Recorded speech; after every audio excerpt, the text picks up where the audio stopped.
How to Win Friends and Influence People by Dale Carnegie, an animated visual book summary by Alexander Sandalis. Part 3. How to Win People to Your Way of Thinking. Chapter 11. The movies do it, TV does it, why don't you do it? Many decades ago there was this local newspaper in Philadelphia, and advertisers were being told that the newspaper was no longer attractive to readers because it carried too much advertising, too little news, and immediate action was necessary, and the gossip had to be shut down. But how? This is what they did. The bulletin clipped from its regular edition all reading matter of all kinds on one average day, and published it as a book. The book was called One Day. It contained 307 pages and printed all the news and featured material of one day and sold it, not for a couple of dollars, but for a few cents. Given this was many decades ago, the worth of the dollar was quite different. Now, the printing of this book perfectly illustrates this principle of dramatizing the fact that the newspaper carried an enormous amount of interesting information because the people believed there was too much advertising. So what they did, kind of sarcastically, but went on the offensive and printed an entire book, 307 pages full of all the information to make people realize that it's here.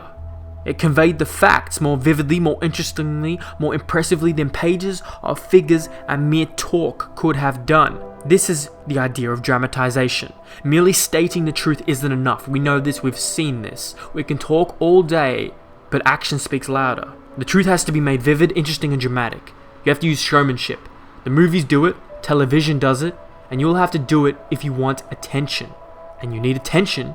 If you want to sell something, you need attention if you're trying to get a point across. Attention isn't a bad thing. It's just a means of communication. Experts in a window display know the power of dramatization.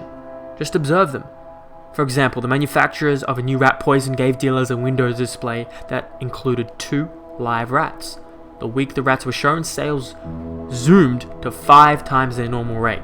The rats weren't killed, they were just being displayed, yet their sales skyrocketed. The commercials and advertisements we see on YouTube, social media, and television are riddled with these examples. Carnegie writes, sit down in front of the television and analyze what advertisers do in each of their presentations. While many of us don't actually watch television or fast forward ads or just don't even pay attention to them.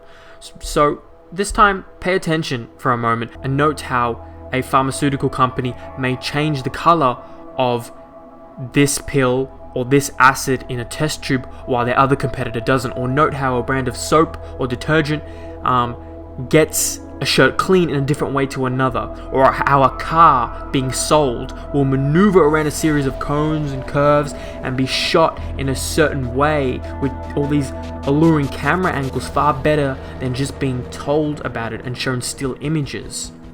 All of these dramatize for the viewer the advantages offered by whatever is being sold, and they get people to buy them because they stir emotions in them. It's much more alluring to dramatize something.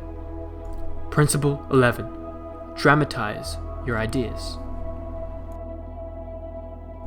I just want to thank you for getting all the way to the end of a video that you're trying to learn from. Not many people do that nowadays. I hope you're learning something from the content I'm creating, and if you're not, I need you to please click on subscribe. I don't want people who don't think they're retaining value from me, so hit unsubscribe if you don't think you're continuing to learn from here. And if you are, that's great, man. I appreciate you.